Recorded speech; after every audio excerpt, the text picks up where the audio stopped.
転生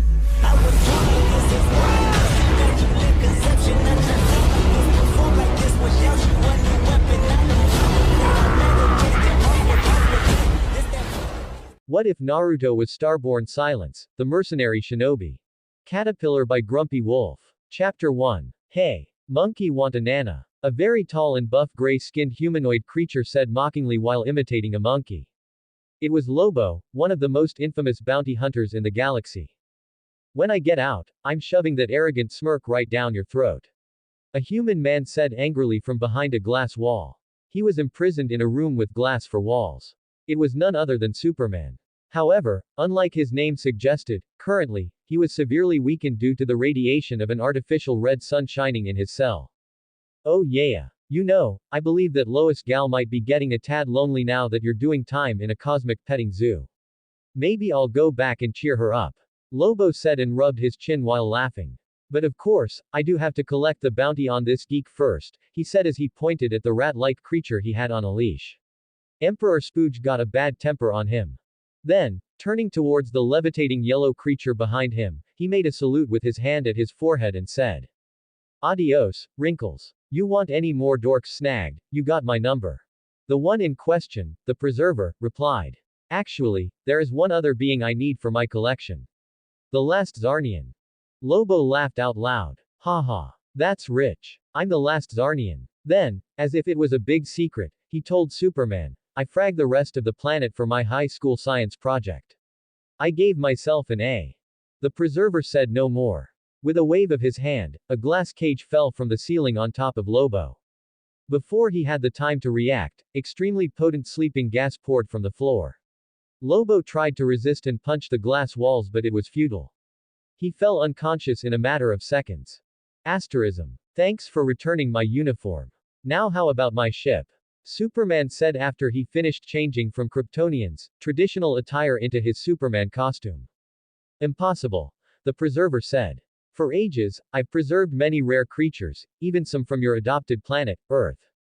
I'm not an animal to keep me stuck in a cage. Superman said revolted. Normally, I don't take sentient beings. But you and Lobo are all that survived from your respective home worlds. Same for this nine-tailed fox over here, named Kyuubi, the preserver said and pointed towards the glass cage next to that of Superman. In it, a small crimson-red fox cub was chewing on a chunk of meat several times larger than it while its 9 fluffy tails wagged lazily at its back. These two have adjusted well to their new surroundings. I suggest you do the same. After the preserver floated away, Superman furrowed his brows as he witnessed Lobo getting gassed by the 2 robot girls attending to his needs when he tried to escape. A chuckle came from the cage where the small fox cub was imprisoned. First time getting locked up. Unexpectedly, it was the very deep voice of a male. Even more unexpected it was that it was speaking in English. Superman looked at the talking fox dumbly, surprised not only at its speaking in English but also marveling at how the huge chunk of raw meat was disappearing at a mind-boggling speed into the tiny being's jaws. After he was done eating, Kyuubi arched its back and stretched its small limbs. A cute yip escaped from his mouth as he yawned. Then, he jumped on the comfortable-looking circular bed and started to push against the mattress with his tiny paws not unlike a cat before he finally found the perfect place. After eating a chunk of meat 10 times larger than his entire body weight, nothing was better than a sweet afternoon nap. Are you seriously content with staying locked up like this? Superman asked when he looked at the fox cub who seemed like he could not care less about their predicament. Kyuubi opened his eyes lazily and said, "And what would you have me do? The meat he brings is always laced with tranquilizing drugs. It saps all my strength." Superman had an incredulous look on his face. Why would you keep on eating it if you knew it was drugged? The fox cub let out another cute yawn before he said, "How can I turn down free food? Relax. Everything is going according to the plan." What do? Superman did not finish his question because, at that moment, a powerful tremor shook the entire spaceship. The preserver's ship was so large one had to measure its size using miles. For such an enormous ship to shake that badly, it spoke volumes about how powerful the attack that had impacted it must have been. Deafening alarms started to blare and numerous robots swarmed the corridors of the ship.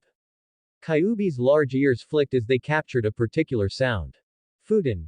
Vacuum wave. Not only that the giant metal doors of the room were cut in half, but the whip-like wind technique continued to fly and sliced all the robots on the corridor clean, from the middle. HMPF. Show off. Kyuubi said snarkily. Why do you even keep on saying the names of your jutsu? It's not like you need to anymore. And what took you so long? I've been locked up for 2 days already. The newcomer's face was hidden behind an Anbu-style white fox mask, with red lines drawn on it, but Kyuubi did not need to see his face to know that he was grinning widely from one ear to another. They see me rollin', they hatin'. Hearing Kyuubi starting to growl at him, the newcomer added. Come on. What's cooler than bursting in to save the day, saying the badass name of a cool technique and kicking everyone's ass? Ha ha ha, you're just jealous. Superman looked at the man and the fox arguing with each other in an alien language. He did not understand a word of what they were saying, but apparently, the man was very talented in pissing off the little fox. However, as amusing as it was to watch the nine-tailed fox cub kicking up a fuss, there were other pressing matters at hand. He decided to interrupt them. Hey, friend, would you mind helping me get out of this cage? Naruto fiddled with the translating device installed at his belt for a moment before replying to Superman in perfect English. Oh wow. What is a human doing all the way here? Lobo attacked me and lured me in the range of this ship, and the preserver captured us both. But I'm not a human, I'm a Kryptonian. Though Superman could not see his expression due to the mask he was wearing, he got the feeling that he was very surprised. But that's not important right now. Superman said quickly, please help me get out before the preserver comes with reinforcements. Naruto nodded and clenched his fist, about to punch the glass, when Kyuubi's annoyed voice came from behind. Hey, you asshole, free me up first. Naruto snorted. Come out yourself, you lazy pig. A tisk came from the fox cub, who then proceeded to increase in size until he was no smaller than a horse. His previously fluffy and cute nine tails were now much larger and apparently incredibly powerful, given that the reinforced glass that had been caging him until then was smashed effortlessly with a mere swipe of one of his tails. But Kyuubi did not linger in that large size for a second longer than necessary and immediately turned back to his original appearance, that of a tiny fox cub. A moment later, the glass imprisoning Superman was shattered with a punch from Naruto, and Superman stepped out quickly, letting out a sigh of relief. Thank you. It was nothing, Naruto said dismissively before turning his back to Superman and going back to Kyuubi. He scooped the small fox in his arms and then put him on his shoulder. The fox then curled up into a ball of fluff and closed his eyes. It fell asleep. Strangely enough, no matter what kind of movements Naruto made, the little fox seemed like it was glued to his shoulder, not budging one bit even if Naruto were to bend down completely. Naruto smiled under his mask and gently patted the small fox on his shoulder. Sleep tight, Kurama. I'll take care of these annoyances, he said, and his hands began to form a series of hand seals when another group of robots appeared at the end of the corridor. This time around, a vortex of razor-sharp wind shot from his mouth and shredded to bits everything in its way. Asterism. Don't forget your promise, Lobo. You said that you'll leave me and everyone else on Earth alone. The main man's word is his bond, man, Lobo said. Unlike his normally flippant and goofy attitude, the Zarnian appeared to be very serious. It seemed as though he truly lived by what he said, that he never went back on his words. Naruto whistled, impressed. He's a psychopath that murdered his entire race, but he does have his good points too, He muttered to himself. Not going back on one's word was something that Naruto could respect, since he was exactly the same. Lobo came to him and extended his hand for a handshake. I owe you one. I'll pay back this favor anytime you will need it. And with that, he jumped on his space bike and left the dry dock of the spaceship. See you around, big guy, Naruto said and waved towards Superman as he turned around. You better not stick around. This ship will self-destruct any moment now. Speaking of the devil, just as he finished his words, a loud but clear robotic voice was heard through the entire ship of the preserver. Initializing self-destructing sequence. Remaining time until the explosion of the ion engines and reactor, 5 minutes.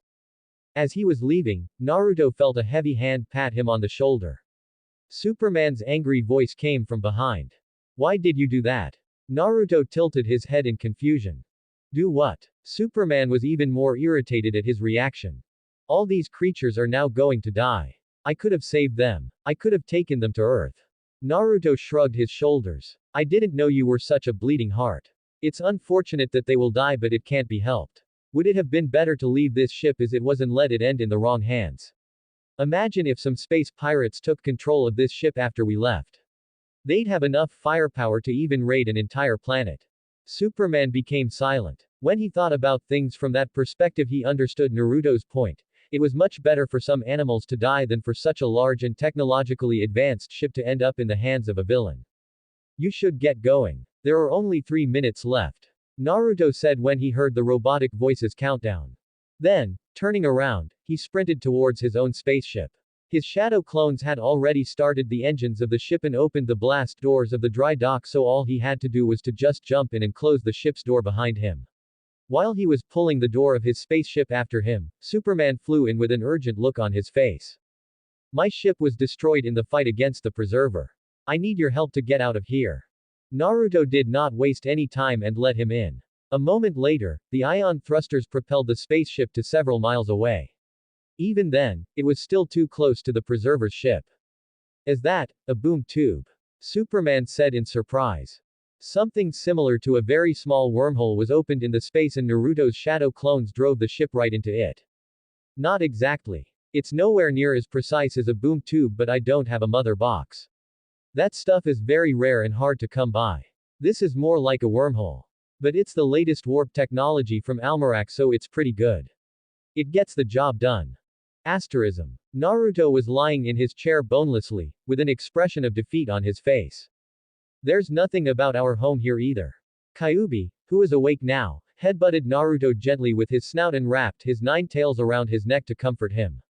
The shadow of a smile appeared on his face, but it was not visible due to the fox mask covering it. Still, he brought his hand up to pet Kyuubi as a show of gratitude. They may love to argue with each other, but, for the past +90 years, they've always been together, protecting each other's back. They were inseparable, best friends for life. A long sigh came out of his chest. What are you looking for? Superman asked curiously when he came into the control room of the ship and saw the somber mood. It was Kyuubi who replied to him. Our homeworld. That's why I even let myself get captured by that creep, for us to have a legitimate reason to raid his ship and access his database. It was not the first time the Preserver had tried to capture Kyuubi. Over the past 90 years, he had tried to do that several times but to no success.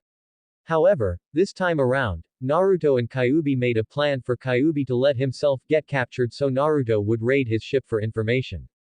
The Preserver is rather infamous in the galaxy for his hobby of collecting all kinds of rare and endangered species to preserve, even going as far as to kill for it. So it makes sense that he has a great deal of information about the universe's geography as a whole. There was a chance that maybe he knew something about our home world since he was so adamant about capturing me all these years. Naruto scratched at his spiky blonde hair. This is hopeless, he said with a defeated voice. I've traveled through all the 3,600 sectors of the known universe in search of my homeworld. I've visited all the stellar and planetary systems with humanoid creatures in them and all the planets inhabited by human-like beings. I've even gone to the Green Lantern Corps headquarters, OA, to ask for information. But nobody has ever heard anything about the elemental nations. This guy, the Preserver, was my last hope. Even with his legendary stubbornness, after almost 100 years of fruitlessly scouring the universe for a way back home, Naruto was at the end of his wits.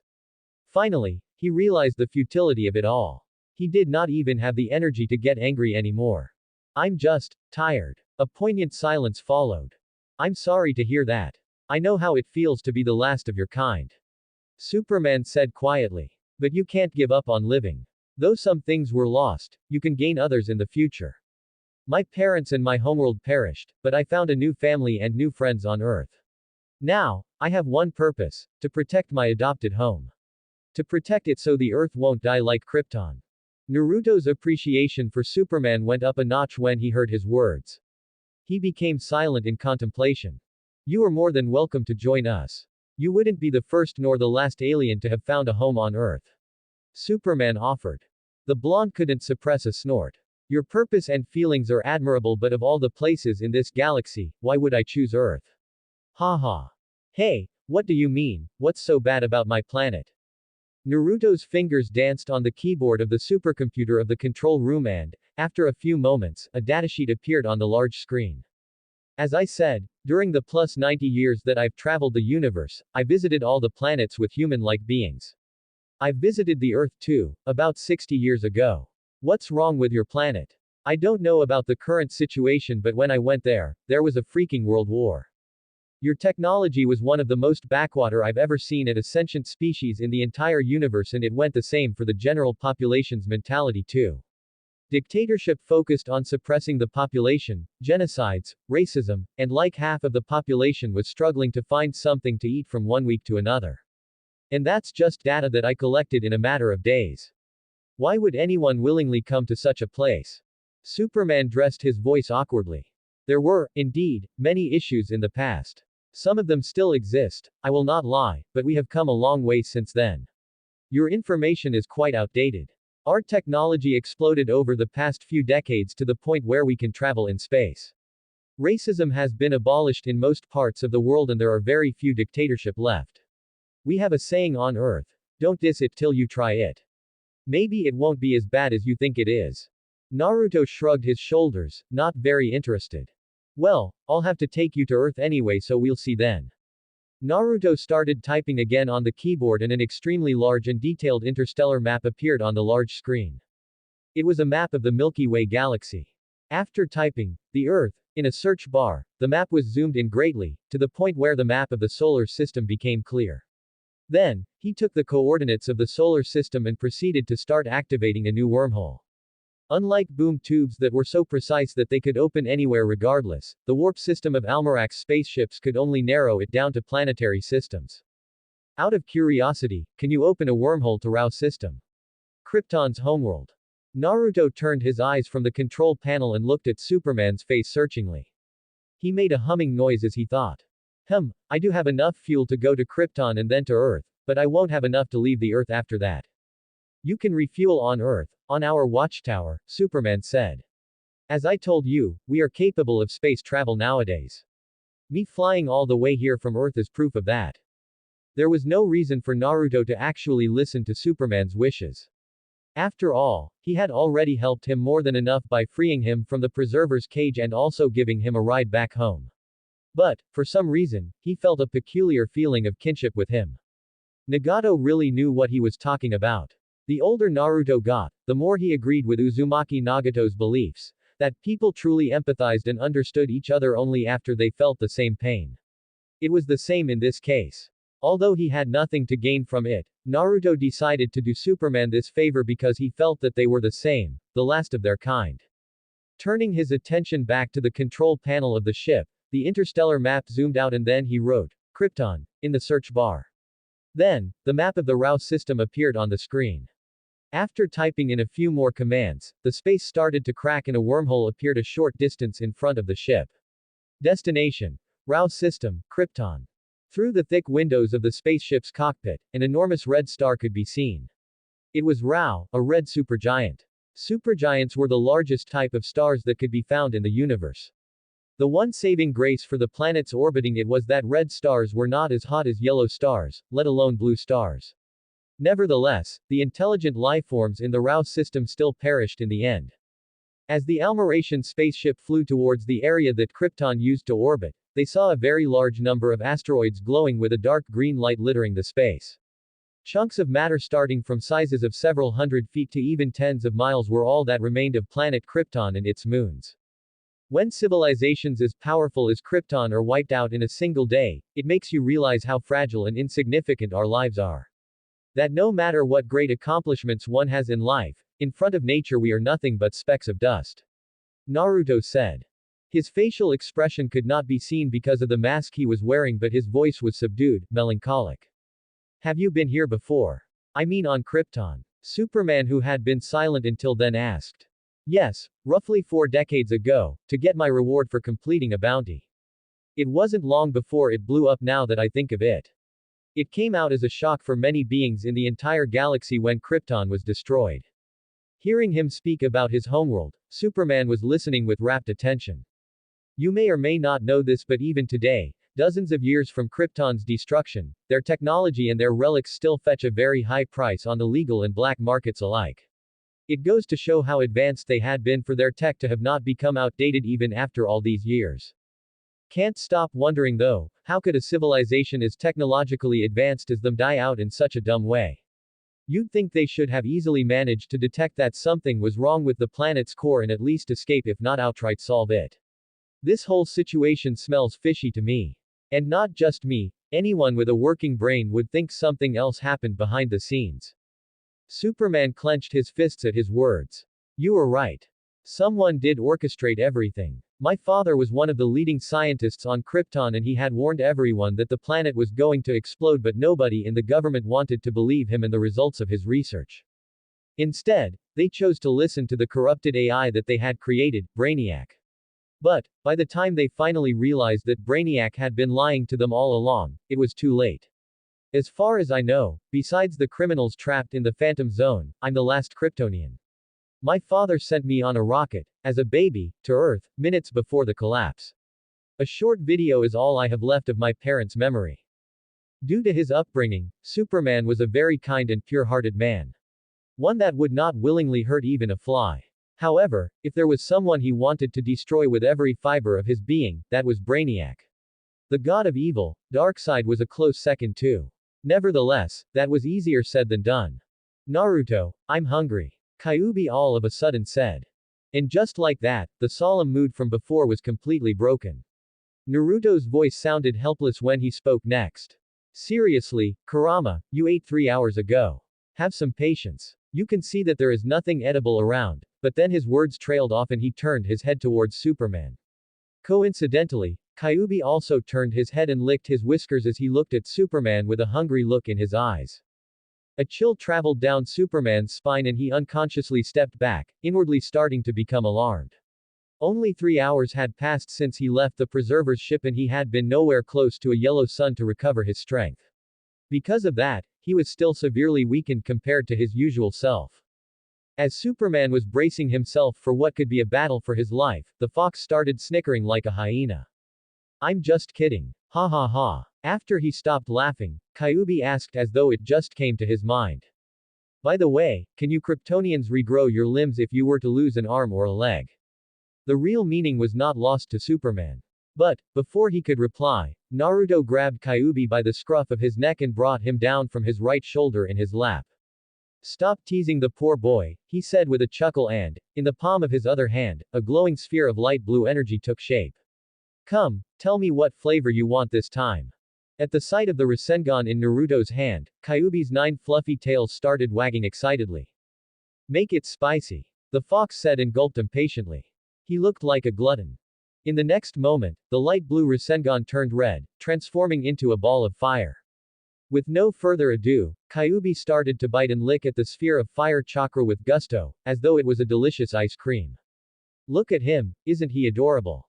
Naruto cooed. A growl came from Kyuubi for being called adorable, but his ire did not last long because he quickly lost himself in the sauce. He does look endearing when he's not threatening to eat my limbs whole, Superman said, and the two men chuckled together. While they were laughing, an alarm rang and a notification appeared on the large screen of the computer in the control room of the ship. Below a red SOS signal, a small map of the Rouse system appeared with a pulsating red dot at the very edge of it. Is there anyone alive? Superman asked, his voice betraying his hopes and expectations. Naruto extinguished the orb of chakra in his hand, but Kyuubi growled in unhappiness and bit on his fingers. Ow, you little shit, biting the hand that feeds you. Still, it was not the time to start a fight with the fox and instead turned his attention towards the screen. He changed the destination of the ship to the coordinates shown on the map. Don't get your hopes too high. For all we know, there is no landmass at the edge of the system, so far away from the star. Most likely it's a stranded ship requesting assistance. Naruto said. But, to Superman's delight, the blonde's words were proven to be wrong a few minutes later when a rather small planet appeared in their view. It was gray, seemingly devoid of life, and enormous cracks littered the surface, cracks in the crust that were so large that they could be seen all the way from space. It was a dead planet. Could anyone still be alive on a planet like this? After such a disaster? Naruto wondered. We have to try. Even if the chance is minuscule, there's still a chance that there are survivors. There's no way I'm leaving without saving them. Superman insisted vehemently. He had always wanted to one day come to the Rouse system and look for survivors. He had always hoped that maybe one of the colonies of Kryptonians located outside of Krypton had managed to survive somehow. But whereas at first, he did not have the technology to do that, after he got the means to travel in space he no longer had the leisure to do so. For example, less than 3 months ago, Imperium and his race had also tried to conquer the Earth and kill every living being on it, just like they had done to Mars 1,000 Earth years ago. He was afraid of leaving the Earth unprotected for too long. However, whether it was luck or fate, he was now in the Rouse system. He would not miss the chance to save any survivors for anything in the world. When he heard his words, Naruto looked at him amused. What can you do about it if I decide to leave though? You may have special powers on Earth but, in this system, you're just an ordinary man. You don't even have a suit to survive the temperature on that frozen planet or the lack of oxygen. Superman became silent. He realized his mistake. The masked person in front of him was not his subordinate to listen to his orders. Please, I need your help, he said and lowered his head. To his surprise, the blonde quickly agreed. Sure. I will help you. For 40 mass units of gold. Superman's head shot up, his eyes wide. What?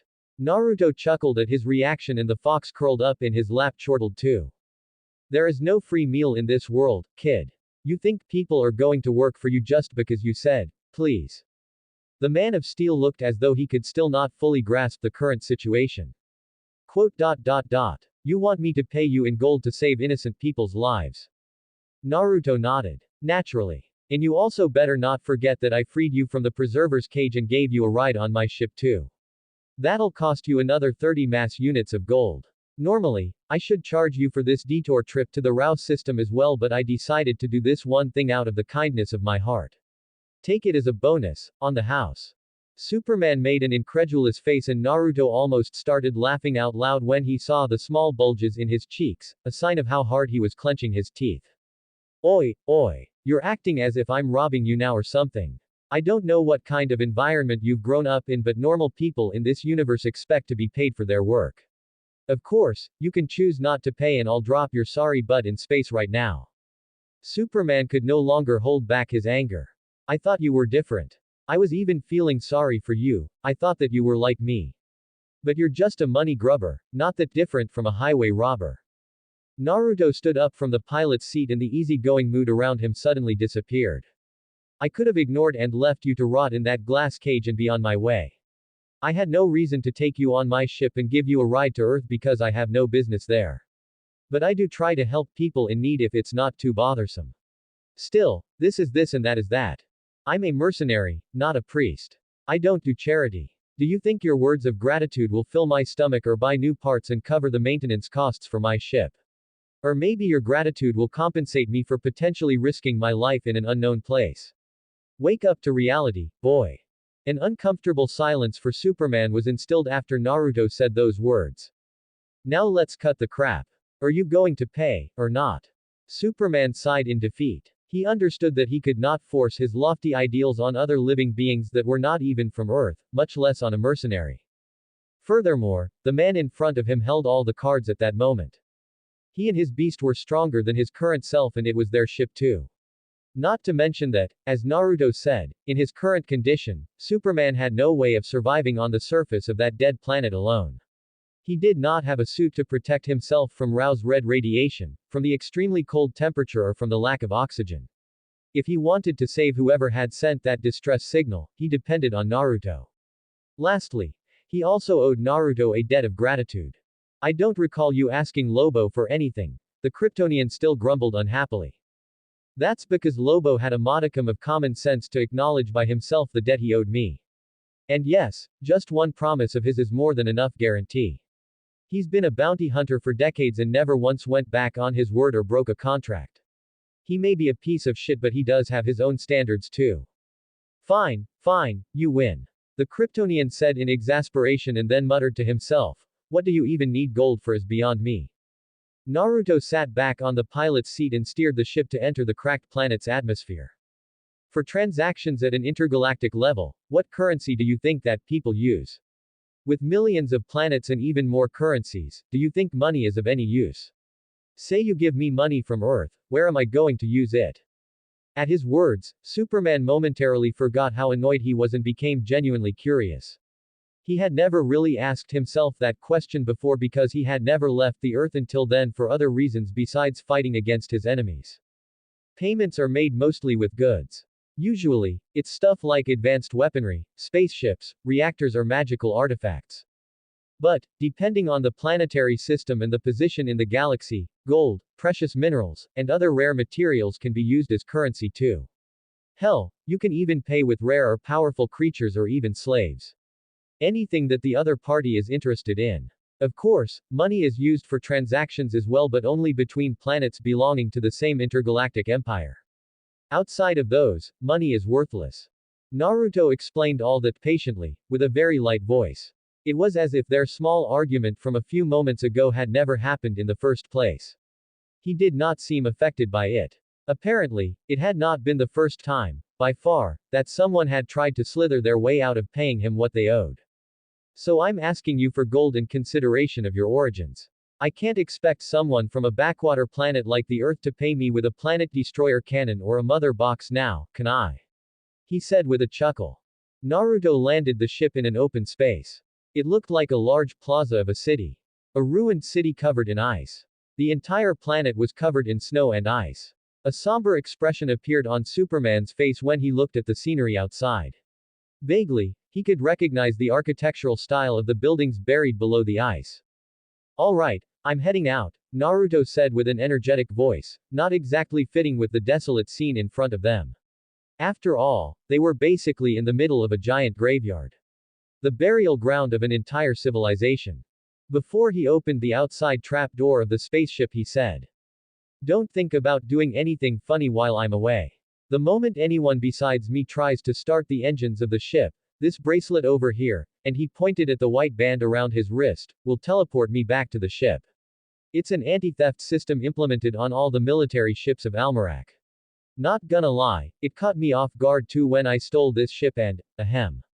Anyway, I'm going. Be a good boy and stay put until I come back." Superman was between laughing and crying, not really knowing how was he supposed to react. Indignant for being suspected of being a thief. Annoyed or amused at being treated like a naughty little kid. Or maybe worried that this guy stole a military ship from Almerac. He still remembered his encounter with the violent queen of Almerac. "I've met many weirdos in my life, but this guy. I think he takes the cake. Phew, what a character." Superman muttered. The masked blonde man may not be weird on the same level of weirdness as someone like Lobo, but he gave off a feeling of instability, making one feel on edge the whole time while interacting with him. Throughout the entire ride, Superman had been secretly anxious due to how whimsical Naruto seemed to be. Was he a bad guy? Well, not really, because he saved Superman's and Lobo's lives. Was he a good guy? Well, he had just admitted that he robbed Almerac of one of their military ships, and he also demanded a crazy expensive fee for his services. That was not the behavior of a morally upstanding guy, but the behavior of a thief and an unscrupulous businessman. Superman couldn't get a proper read on his character. 70 mass units of gold. Where the hell am I gonna get so much gold from? I'll have to ask Batman for help once again. He could already imagine Batman's patented glare boring a hole in his head or Flash making lame jokes and poking fun at him. He palmed his forehead when he felt the beginning of a headache. But then, another thing came to his mind. Wait, how much is a mass unit? That was not how they calculated the weight on Earth. Clearly, it was an alien measuring unit. Was one mass unit equal to a pound? If that was the case, then it was still okay. Somewhat. But what if one mass unit was equal to, say, God forbid, 1 ton? At that thought, Superman's face became ugly to look at. Arg, what a scumbag. Asterism. It did not take long for Naruto to find out where the distress signal had been sent from. With a sweep of his Sage Mode senses, all life signatures in a radius of 50 miles were revealed. All of them, better said, would be that the only one. There was only one person still alive. As he walked through the ruins of the previously prosperous city, he let out a long sigh. Men, women, children, animals, vehicles, buildings, everything was buried in the eternal snow and ice. Nevertheless, he did not dally and continued walking towards the location of the life signature. Soon, he reached the ruins of what had been a rather impressive building. Upon entering, he noticed that the temperature was a bit higher than outside. He followed the still relatively intact staircase and went down to the underground floors of the building. It made sense that if anyone was living in this building, they would be living underground rather than on the higher floors. A few moments later, he reached a circular room that did not look too different from the control room of a spaceship. The moment he stepped in, a circle of light glowed on the floor and a rather blurry hologram appeared from the device in the middle of the room. It was the image of a tall but very beautiful blonde woman in her late 30s. She looked identical to a female human. Then, a sad but warm voice resounded in the cold room. Naruto quickly fiddled with the translating device on his belt to understand what she was saying. I am Kala in Z. Chief position of Argo City. 5 years ago Argo was a thriving vibrant world. But then, without warning, 5 years ago, our sister planet, Krypton, was destroyed in a giant chain of explosions. Krypton's destruction tore Argo from its orbit. It looked like the transmission was recorded 5 years after Krypton's and Argo's destruction. As the blonde woman in the hologram spoke, one of the screens in the circular room started showing clips from when the planet was still in a pristine condition and then the following catastrophe. The resulting devastation destroyed most of our world and sent it moving slowly, inexorably away from our sun, leaving a few desperate survivors freezing to death. There was nothing my people could do but pray our distress signals would be answered. But now, I can wait no longer. I have taken a desperate last chance to save my surviving family. To my knowledge, we are all that is left of Argo. Please, help us, she said, tears streaming down her face. With that, the transmission ended and the hologram disappeared. Naruto sighed apathetically. It was not that he was completely stone-hearted to their plight. He was just numb. Krypton and Argo were just 2 of the dozens of planets that had been destroyed during his lifetime. Probably even at that very moment, another planet exploded somewhere in the vast universe. Going by his homeworld years, Naruto was 113 years old. He had traveled through the universe for 97 years. Even so, he showed no more signs of growing old at all after he reached the age of 25. For all he knew, he was immortal, never to die of old age. Traveling from one corner of the known universe to the other and witnessing all the death and destruction around him made him understand better than most people the frailty of life. And that, coupled with his apparent immortality, made him over the years slowly detach himself emotionally from his surroundings. Why love someone if they could get killed off just like that? Why make friends too? Just so he could watch them grow old and die. Regardless, Naruto did not dwell on those depressing thoughts for long. His life was not all gloomy and dark. Because he had Kyuubi. As though the fox knew his inner feelings, he moved closer to his right shoulder and snuggled into his neck. Naruto smiled behind his mask and brought his left hand to gently pat Kyuubi on the head. In this ever-changing world where planets and even entire star systems could unexpectedly perish in less than a day, there was one constant in his life, someone who would forever be at his side, Kurama. Through thick and thin, the 2 of them would always have each other's back. Walking towards the side of the room, he arrived in front of 4 life capsules. 3 of them had been invaded by ice and the people inside had become frozen corpses. But in the last capsule, a person still lived. A thin girl with shoulder-length blonde hair was sleeping peacefully. She looked no older than 16. She appeared to be the daughter of the woman in the hologram. Looks like our trip here has not been in vain, Naruto said. And now, that big oaf won't bitch about the money he owes you either. Kyuubi grumbled, making Naruto laugh. A yellow-red light appeared around his hand, coating it up to the middle of his forearm. It was Yang Chakra, unmatched in vitality. It was a chakra born mainly from his body's physical energy. He ripped the capsule's door open and his chakra-coated hand immediately touched the girl's head. The Yang Chakra engulfed her body and an expression of comfort appeared on the unconscious girl's face. Her pale white cheeks quickly became ruddy as her blood circulation increased and she even started to show signs of waking up. He took the young girl in his arms in a princess carry and then the yellow-red chakra covered him and Kyuubi too. In the next moment, the 3 of them vanished from the underground room, leaving only a flicker of yellow-red light in their wake. A blonde girl in her mid-teens was lying on her back on a bed with several wires connecting her to various medical machines. A strange assortment of people was gathered around her bed, looking at her curiously. Superman in his red and blue costume, a green-skinned humanoid wearing a blue cape, another man in a bat-themed suit, a scantily clad athletic woman, a masked woman with angel-like wings, a Green Lantern wearing his corp's traditional uniform, and lastly, a man in a red suit and mask with a lightning motif on his chest. What's with those gaudy costumes? Void, it's so cringe. I'm getting goosebumps. Naruto muttered and raised the sleeve of his right arm to show the fox on his shoulder proof of his words. 1. Kyuubi snickered when he saw Naruto's hair standing on his forearm and his skin looking like that of a chicken. While Naruto and Kyuubi were talking among themselves in their native language, the green-skinned man spoke. Her vitals are stable. The condition of her body is remarkably good. She's brimming with vitality. If you had not told me that she had been in cryo-sleep for nearly 30 years, I would not have believed it. Now, we just have to wait for her to wake up naturally. You don't need to thank me, Naruto said complacently. I wouldn't mind a bonus to my paycheck though. The other 7 people in the room all looked at him, their faces displaying various emotions. Some looked at him with curiosity, others with wariness, while others with a helpless look on their faces. When the Almaration ship appeared on the Watchtower's radar and Superman contacted the Martian Manhunter to give them access, upon getting down from the ship, nobody questioned Superman in regards to who were the visitors at his side because they could see the unconscious girl in his arms and the urgent expression on his face. But now that things settled down, they naturally became curious. Anticipating their questions, Superman said, "We should let the girl rest in silence. We'll discuss more in the conference room." Asterism. Let me get this straight. You took the javelin without telling anyone anything, went off chasing a crazy alien bounty hunter, got yourself captured and then ended up destroying the javelin in a brawl and also with a debt of almost $4 million. Green Lantern, a middle-aged black man shouted at the top of his lungs, his voice betraying his disbelief. Given that Green Lanterns were the protectors of the universe, Jon Stewart was naturally aware of what a unit mass represented for aliens. One mass unit was equal to 1 kilogram, 2.2 pounds. Converting 70 mass units of gold into US dollars, the final result was that Superman had a debt of over $4 million.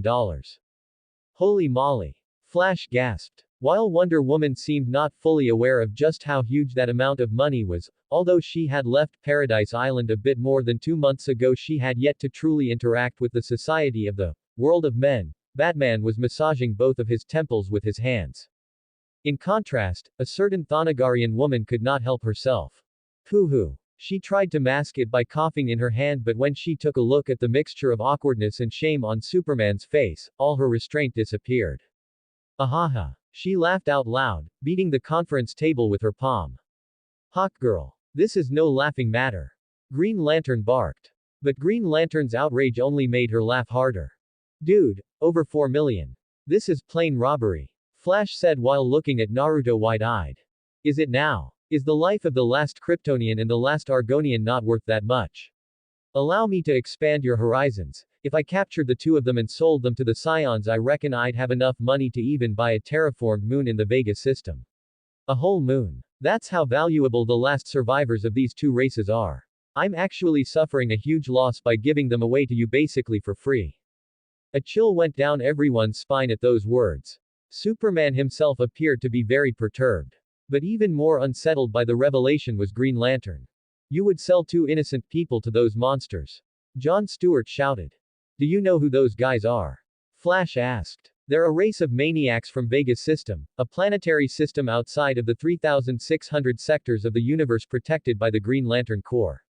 They have a hobby of dissecting and experimenting on people, trying to create new races and creatures. One of the worst tumors the world has ever seen. Green Lantern said with a dark expression on his face. Naruto made a pause. Of course that I wouldn't sell people as if they were livestock. Luckily for the big guy and that little girl, I do have some morals too, ya know. But if you try to double-cross me. None of the people in the conference room was deaf to the undisguised threat in his words. That's enough. You will have your gold in 24 hours. Batman, who had been silent until then, spoke. What about fuel for my ship? You can refuel here, at the Watchtower. Asterism. And I thought that Flash was a glutton. Hawkgirl muttered while looking at the 9-tailed fox cub that was sitting on the table in the kitchen of the Watchtower, gorging himself with food. Half of their food supply had already disappeared into the tiny being's seemingly bottomless stomach. My metabolism is too fast compared to normal people, so I need a lot of calories to sustain it. But I'm curious what this little fox special power is. Flash said and raised his hand in an attempt to pet the fox. But Flash cried out startled when one of the 9 tails of Kyuubi suddenly enlarged and slapped his hand away. Hey, that's not fair. Why can Wonder Woman touch it and I can't? Flash complained. Wonder Woman was currently playing with one of Kyuubi's fluffy tails, showing a gentle expression that made a stark contrast with her normally stoic attitude as a warrior princess. Hawkgirl also tried to touch Kyuubi after Flash, but her hand was slapped away too. Now, she was sulking at his side. In fact, Wonder Woman was the only one Kyuubi allowed to get close to him. What the others did not think about and what Kyuubi did not know either was that, as someone carrying the name of the goddess of the hunt, wilderness, and wild animals, Wonder Woman had been blessed with an increased degree of affinity with wild animals and nature in general.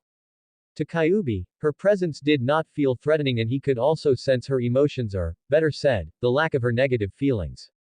In addition, having the fur on his tails caressed so gently was a wonderful feeling too, something that Naruto never did.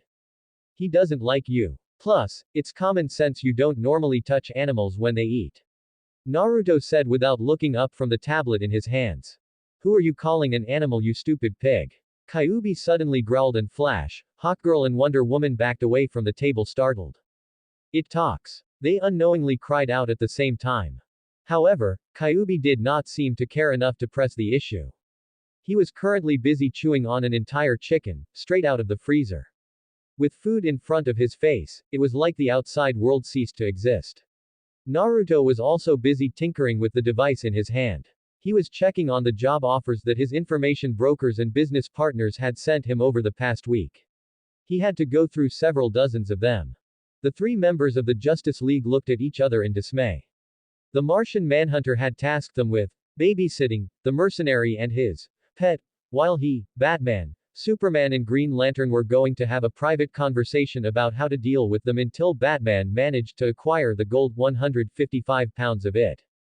They're talking about us, Naruto, Kyuubi said after he finished the raw chicken and licked his whiskers.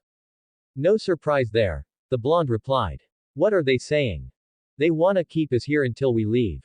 According to that Green Lantern, it would be a disaster if they were to let us loose on Earth. Kyuubi said. Wait, how can you hear them? They're on several floors away. Hawkgirl asked. Naruto grinned at Kyuubi's words and although his face could not be seen due to the mask he was wearing, his voice was filled with mirth. I didn't really care about visiting the Earth again, but now that they want me to not go there, I will go. For the hell of it. Kyuubi revealed a toothy grin and he left the rest of the food on the table. With a small bend of his lower limbs, the fox leapt up like a spring from the table back to his favorite place, Naruto's right shoulder. A moment later, without warning, several small marbles fell on the floor and a very intense light flashed, blinding the rest of the people in the room. A startled shout came from them at being temporarily blinded. They did not even know that Naruto and Kyuubi had already teleported away, straight back to their ship. The blast doors of the watchtower's dry dock were shut, but Naruto was not worried about how to get out. At his age, after a lifetime of acting as an intergalactic mercenary, cautiousness had become his second nature. He was no longer like his teenager self who used to jump head first into situations without thinking. That said, he had made a habit out of leaving markers outside of the planets or spatial stations that he was going to land on, to give himself a way out in case things went south. Better safe than sorry. The warship that Naruto had stolen from Almerac was not large. Being designed mostly for scouting purposes, it was only 150 feet long and a bit less than 70 feet wide, having a sharp triangular shape. It had a highly advanced ion reactor, cloaking capabilities such as becoming invisible, and it was focused on speed. While its camouflage, speed and mobility were excellent, the downsides of such a ship were its lack of firepower and the small capacity of its energy shield. But it fit his needs perfectly. His purpose had never been to go at war against fleets of warships, but to travel the universe. Arriving in the control room of his ship, Naruto firmly placed one hand on the board and his other hand made a ram seal. A fantastic scene happened. In the next moment, the entire ship disappeared. A blink of an eye later, the ship appeared several hundred miles away from the watchtower, next to another one of Earth's numerous artificial satellites. An invisible spaceship entered the Earth's atmosphere, heading towards the dark side of the planet where it was night. Generally, the more advanced a civilization was, the more fantastic its night sky was too. It was a rough but not necessarily inaccurate way to gauge the progress of a backwater planet such as the Earth. And, naturally, he went towards the brightest agglomeration of man-made lights, the northeastern coast of the United States since, at that moment, it was night on the American continent. Asterism. 1 hour later, Naruto and Kyuubi were in a late-night restaurant on the outskirts of Boston. They were the sole customers. At first, the clerk tried to stop him from entering with his fox pet, but a low-level illusion technique later he stopped all the ruckus. Now, Naruto was wolfing down one burger after another with an expression of contentment on his face. He was not as big a glutton as Kyuubi, but he did love food too. It was one of the finest pleasures in life. Can't believe how good this is. This also looks like a cheap restaurant. Who would have thought that Earth had such good food? Naruto said. Kyuubi made a hum of approval. Then, he lifted a bottle of Coca-Cola even larger than his own body and gulped it all down in one breath. After that, a sonorous burping sound rang from his throat for almost 20 seconds. Man and Fox burst into obnoxious laughter. Fortunately, they were the only customers in the restaurant at that late-night hour. Wish they had ramen. Come to think of it, very few planets I've been to had it. On some planets, they don't even eat food. Imagine a life where ramen doesn't exist. Why even live? Even after 97 years of being away from his homeworld, Naruto's obsession with his favorite food had not disappeared. Though he had eaten many other dishes that were admittedly much tastier and richer in flavor than ramen, eating ramen always hit him differently than any other food. It was because ramen also had a sentimental value to him in addition to its good taste. It reminded him of the first two people who had ever shown him kindness while almost everyone else in his village hated him, Ichiraku and his daughter, Ayame. It reminded him of home. Oi, waiter, bring me some more roasted chicken. And do it fast. Kyuubi yelled at the clerk but then yelped when Naruto grabbed one of his large ears. Don't be an asshole, you could have at least said, please. Naruto rebuked. Kyuubi tried to bite him but Naruto let go before he had the chance. You cocky little shit, one of these days, I'll have to teach you to respect your elders, Kyuubi growled. Pipe down, twerp. Did you forget what happened the last time we brawled? Naruto said with a smirk, making the fox wince at the memory. Just then, none other than Batman and Wonder Woman appeared next to their table. Why did you run away from the watchtower? Batman said. But when they saw the food disappearing into Naruto's mouth despite wearing a mask that covered his entire face, Wonder Woman asked in curiosity. How are you doing that? Would you believe me if I told you it's magic? Naruto said jokingly, but Batman did not seem to appreciate his sense of humor if the narrowing of his eyes was anything to go by. Anyway, how did you find us so fast? I thought you'd take a bit longer. I mean, I fried all the tracking devices you've planted on my ship. It was Kyuubi that answered.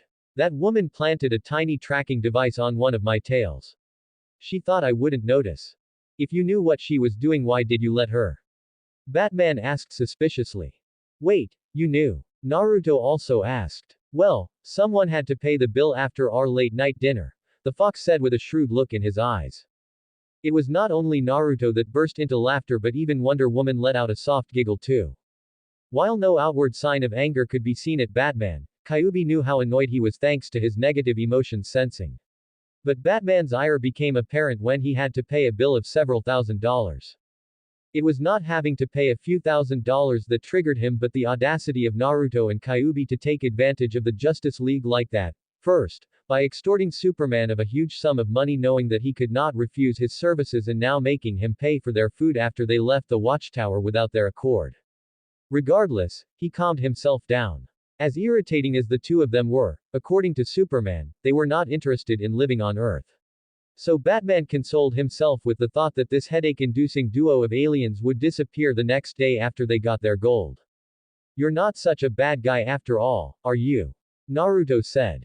What's that supposed to mean? Batman narrowed his eyes at him. Instead of replying, the blonde man slurped loudly on a large number of noodles at the same time. It was Wonder Woman that answered his question. Behind that mean glare of yours, there is a nice personality hidden. When Naruto made a thumbs-up gesture at her showing that her words were spot on, Batman's glare intensified. The four of them were currently in the Chinatown district of Boston, in a Chinese restaurant. Batman had been the one to direct Naruto to that place after he asked if Earth had a dish known as ramen. Thus, thanks to Batman, he was now in the middle of inhaling his 12th bowl of ramen. Even Batman's poker face began to falter at the sight of the ever-increasing mountain of empty bowls stacked on the table. In contrast, the ever-gluttonous fox was not eating. Kyuubi was lying stretched on his back in Wonder Woman's lap, letting out quiet growls of content from the belly rub she was giving him. Finally, Naruto put down on the table the 12th empty bowl and exhaled loudly in bliss. Are you finally done eating? Batman asked. Though his facial expression could not be seen due to his face being covered by his mask, even while he had been eating, everyone could hear the reluctance in his voice when he spoke. I would like to eat more, but it's enough for now. I can sense there are only 2 employees working in the kitchen at this late hour. I've already troubled them enough by ordering 12 bowls of ramen at once. Batman and Wonder Woman looked at each other strangely. This guy was despicable enough to extort Superman of $4 million, but now he was worried about overworking 2 cooks at a restaurant. They did not know what to think of him. Right at that moment, an alarming news report came up on the TV installed above the counter. A dangerous hostage situation is developing at the federal building in Metropolis. So far, the Ultra-Humanite has refused to speak with negotiators. A freak of science, the Ultra-Humanite is reportedly a genius who is also extremely dangerous. Batman and Wonder Woman jumped up to their feet. But although the situation was urgent, Wonder Woman could not help being amused when she saw that the fox cub in her lap had not fallen off when she sat up. He was still sitting perpendicularly on her lap as if he was glued to her thighs. Still, she could not afford to play around at that moment. She took the fox in her arms and handed him over to Naruto. Do not fry this tracker too. At least if you want to get your gold tomorrow. Batman said and handed Naruto a bat-shaped tracking device. By the way, if you need any help, I'm here. We can discuss the price later, based on contribution. Naruto offered while taking back a grumpy and unwilling fox from Wonder Woman's hands. No thank you, Batman said categorically. We can handle this. Then, turning towards the Amazon, he said. Wonder Woman, let's go. Asterism. We don't need your help, he said. We can handle this, he said. Biwahaha. Kyuubi laughed evilly from atop Naruto's shoulder. Luckily, he and Naruto were conversing in their native language because otherwise, Kyuubi would have gotten into real trouble for making fun of the current situation like that. In front of them, Batman was lying on his back on a bed in the watchtower unconscious, his body a sweaty mess. During the fight against the metahuman criminals hired by Lex Luthor, he had been bitten by Copperhead who injected him with his venom. Batman had almost died. The venom antidote is working. Martian Manhunter said in relief and, not long after that, Batman regained his consciousness. Welcome back, Superman said. We were afraid we lost you. Luthor and the others, what happened? They got away. All but Copperhead. Martian Manhunter answered. I'm heading down to Stryker's to interrogate him, Superman added. Alright, let's go, Batman said and tried to sit up but Superman stopped him. No, you're staying here. That venom almost killed you. So you're staying here. Batman glared at him but did not continue to argue and sat back on the bed. However, after Superman left, Batman still did as he wanted. Despite the words of consolation from the Martian, he went straight to the computer and tracked down the location of the Injustice Gang through the tracking device that he had secretly planted on Lex Luthor. I know this must be hard for you, feeling vulnerable. You're the only one of us without special powers. But you don't need to prove yourself. You're a valued member of this team and we're only trying to. Batman cut off Martian Manhunter's words midway. I'm taking the shuttle. Unless you want to try and stop me. The two looked at each other in the eyes for 2 very long seconds before the Martian Manhunter backed off. Asterism. On his way back to Earth, Batman also took the alien mercenary and his fox with him to hold his end of the bargain.